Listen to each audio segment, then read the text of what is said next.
How are you all? Today you all are welcome in this lecture. So इस class में हम trigonometry chapter का RD. Sharma की exercise 15.1 का क्वेश्चन नंबर 16 से 20 तक डिस्कस करने वाले हैं. ओके, सो आई होप आपने प्रीवियस वीडियोस देखे होंगे. तो चलिए स्टार्ट करते हैं, आगे क्वेश्चंस देखते हैं कैसे. ओके, सो क्वेश्चन नंबर 16 में दे रखा है if tan theta equal to 1 upon root 7. Okay, tan theta is equals to 1 upon root 7. Then show that cosecant square theta minus secant square theta upon में cosecant square theta plus secant square theta equals to 3/4. अच्छा, tan theta equal to 1 upon root 7 दे रखा है. ठीक है, समझ लिख दिया. tan theta equal to 1 by root 7 which is equal to perpendicular upon base. हमें पता है ना tan थीटा क्या होता है, परपेंडिकुलर अपॉन बेस.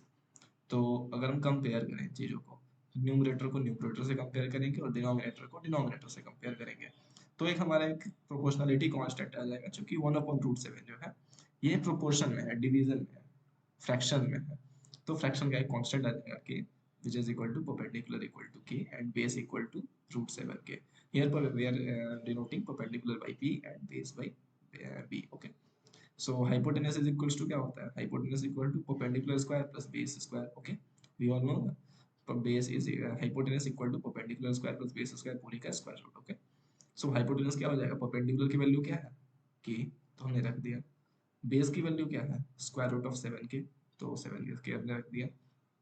फाइनली के स्क्वायर और 7k स्क्वायर को ऐड करेंगे तो 8k स्क्वायर हो जाएगा टोटल.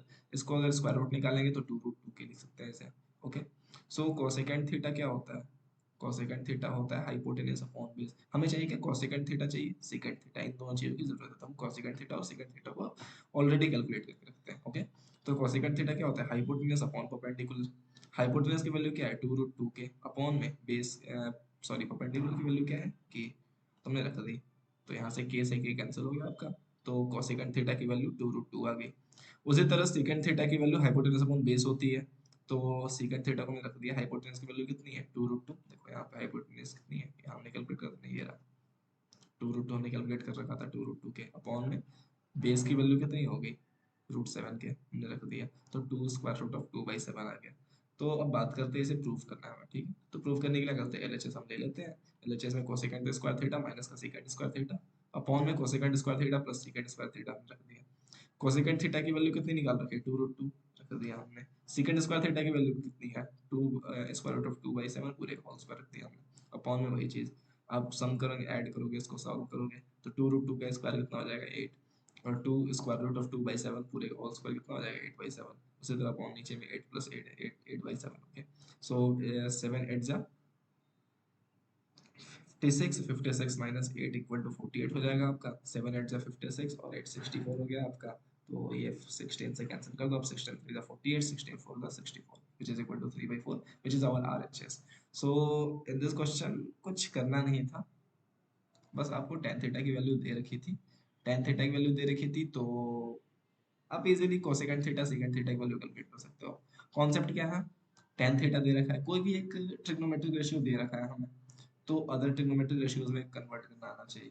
अदर ट्रिग्नोमेट्रिक रेशियोज में कैसे कन्वर्ट करते हैं, आपको मेथड पता है कि जो tan थीटा है, जो भी ट्रिग्नोमेट्रिक रेशियो दे रखी है, उसके जो मेन फॉर्मूला होता है परपेंडिकुलर बेस और हाइपोटेनस के टर्म्स में, उससे आप कंपेयर कर दो. उसकी हेल्प से आपको दो चीजें मिल जाएंगी ऑलरेडी, और तीसरी चीज के लिए आप पाइथागोरस थ्योरम का यूज कर दोगे, और फिर वहां से आपकी तीसरी चीज भी मिल जाएगी. तो ट्रायंगल के तीनों साइड्स आपको फाइंड होंगे. तो जब तीनों साइड्स आपको पता होंगे तो आप इजीली कोई सा भी ट्रिग्नोमेट्रिक रेशियो कैलकुलेट कर सकते हो, और इस तरह से आप क्वेश्चन को आसानी से सॉल्व कर सकते हो. ओके, चलिए नेक्स्ट क्वेश्चन देखते हैं. Okay, so in this question, we have given if secant theta equal to 5/4, then find the value of sin theta minus 2 cos theta upon tan theta minus cot theta. Okay, so एक rough सा triangle draw कर लेते हैं. here theta, इसके सामने की side perpendicular, इसके just corresponding side base हो जाएगा, और जो सबसे लंबी वाली साइड है दैट इज हाइपोटेनियस. ओके, सो हमें दे रखा है कि secant theta equal to 5/4 which is hypotenuse upon base. Okay, secant theta equal to 5/4 which is hypotenuse upon base. हमें पता है ना secant theta की वैल्यू कितनी होती है, hypotenuse base और perpendicular के टर्म्स में क्या होता है, hypotenuse upon base होता है. तो हम बोल सकते हैं यहाँ से कंपेयर करके, न्यूमरेटर को न्यूमरेटर से कंपेयर करेंगे, डिनोमिनेटर को डिनोमिनेटर से कंपेयर करेंगे, तो हाइपोटेनस की वैल्यू कितनी हो जाएगी 5k एंड बेस की value 4k, where k is the proportionality constant. Okay, आप अभी तक आई होप अच्छे से समझ गए होंगे प्रोपोर्शनलिटी कॉन्स्टेंट हम क्यों यूज कर रहे हैं। जैसे देखो ये 5/4 ये रेशियो है, इसकी वैल्यू 25/20 भी तो हो सकती थी ना, आप सोचो एक बार। इसकी वैल्यू 25/20 भी हो सकती थी, इसकी वैल्यू 10/8 भी हो सकती थी, इसकी वैल्यू 50/40 भी हो सकती थी। तो ऐसे बहुत सारी वैल्यूज पॉसिबल है, पर जो रेशियो है वो फिक्स होने वाला है। तो रेशियो को हम फिक्स रखें, इसलिए के एक आर्बिट्ररी प्रोपोर्शनलिटी कांस्टेंट रखते हैं। ठीक है, आई होप आपको बातें समझ में आ रही होंगी। तो बात करते हैं परपेंडिकुलर की। हमें पता है पाइथागोरस थ्योरम कैलकुलेट कर सकते हैं आसानी से। परपेंडिकुलर की वैल्यू क्या होती है, square root of hypotenuse square minus base square. Okay, so hypotenuse की वैल्यू हमने पुट कर दी, बेस की भी वैल्यू हमने पुट कर दी, तो हमारे पास परपेंडिकुलर की value square root of 9 square आ चुकी है। ओके, तो अब कुछ नहीं, कैलकुलेट करना था आपको sine theta minus twice of cos theta upon tan theta minus cot theta. Okay, so sine theta की वैल्यू परपेंडिकुलर अपॉन हाइपोटेन्यूज होती है minus twice of cos theta की value base upon hypotenuse upon में tan theta की value perpendicular upon base minus cot theta की value base upon perpendicular रख दिया हमने आसानी से। पी की जो वैल्यू थी पी रख दिया, एच की जो वैल्यू थी सारे वैल्यूज हमने रख दिया कि कैंसिल कर दिया, और फाइनली सॉल्व करने के बाद हमारी वैल्यू निकल के आती है 12/7। ओके,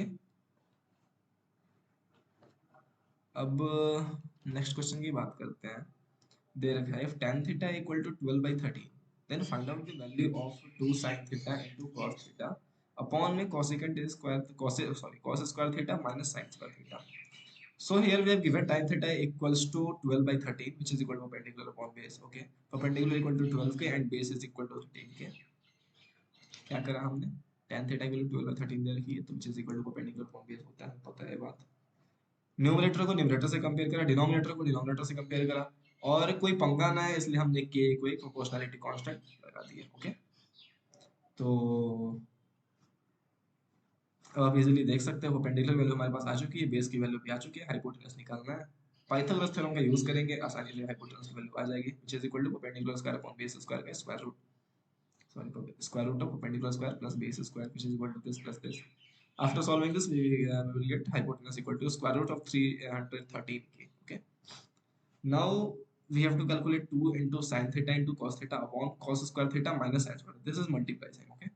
मुझे लगा पहले माइनस था पर नहीं है, माइनस नहीं मल्टीप्लाई साइन है। ओके, तो यहाँ पे मल्टीप्लाई साइन डॉट है, तो आप कर दो 2 इंटू 12/3√13।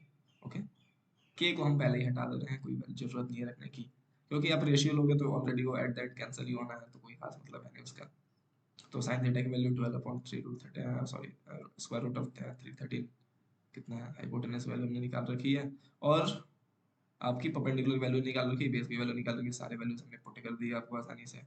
तो फाइनली आप देख सकते हो after solving this we will get total value is equal to 312/25. This is our final answer for this question. Okay,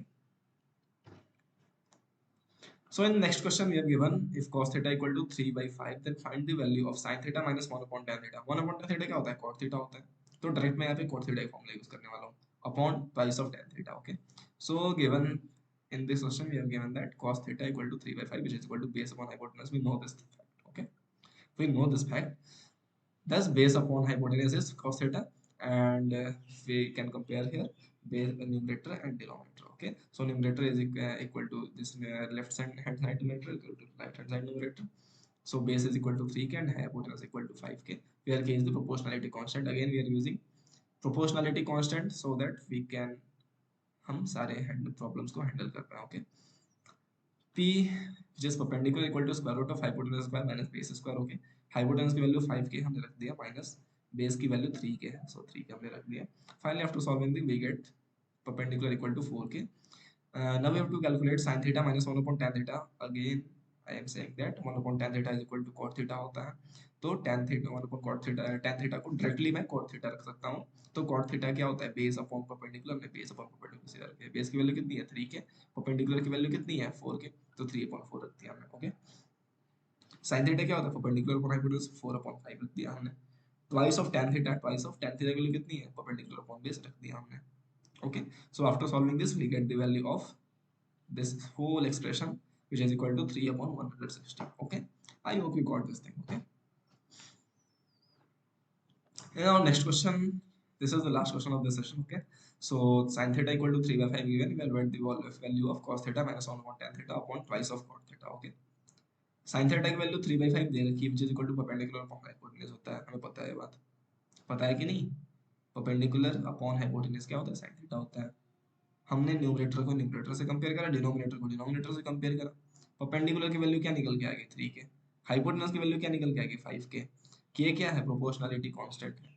क्यों लिया हमने? क्योंकि पता है बात कि 3/5 एक रेशियो है, हो सकता है ये वैल्यू 9/15 हो सकती थी, फिर भी रेशियो तो 3/5 ही कैलकुलेट हो गया ना। हो सकता है परपेंडिकुलर की वैल्यू 30 हो सकती थी, बेस की वैल्यू 50 हो सकती थी। तो आफ्टर ऑल रेशियो कैलकुलेट होके आना है 3/5।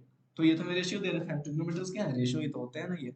तो इसमें कोई प्रॉब्लम नहीं है, बार बार मैं बात इसलिए रिपीट कर रहा हूँ ताकि आपको कॉन्सेप्चुअली लॉजिकली कोई प्रॉब्लम ना आए। ओके, सो आप समझ सकते हो कि ये जो रेशियो है फिक्स रहती है, लेकिन वैल्यूज कुछ कुछ भी हो सकती है। परपेंडिकुलर हाइपोटेनस की बहुत सारी वैल्यूज है, रैंडमली इनफाइनाइट वैल्यूज एग्जिस्ट करेंगी। ओके, सो इस चीज को ओवरकम करने के लिए कि कोई प्रॉब्लम ना है, आप कर सकते हो परपेंडिकुलर को 3 के रख दिया, हाइपोटेनस को 5 के रख दिया।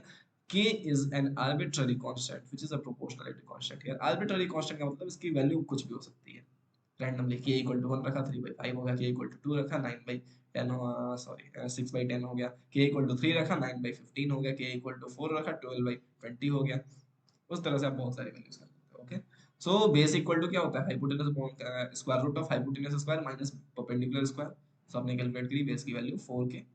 So finally we have to calculate cos theta minus, again we are I'm saying that 1 upon tan theta equal to cot theta। Direct मैंने cot theta का फॉर्मूला रखा है यहाँ पे। cot theta क्या होता है? Base upon perpendicular, base is 4 के, परपेंडिकुलर इज 3 के, तो 4 अपॉन 3 रख दे के, इसे की ऑलरेडी कैंसिल होना ही है तो मैंने पहले ही कैंसिल कर दिया। Okay, upon twice of cot theta, twice of cot theta value 4/3, cos theta की वैल्यू क्या होती है? Base upon hypotenuse, base is 4 के एंड हाइपोटेनस इज 5 के। ओके, सो इस चीज को हम सॉल्व करेंगे पूरे अच्छे तरीके से। After solving this we get -1/5 as our final answer. So I hope आपको चीजें समझ में आएंगी इस वीडियो की। मैंने छोटा वीडियो रखा है, बहुत ज्यादा लंबा नहीं करें ताकि आप बोर ना हो। मैं पार्ट बाय पार्ट करके आपको पूरी आर डी शर्मा की बुक सॉल्व कराऊंगा। So continue with this series and like and subscribe to our channel. So thank you very much for watching this video.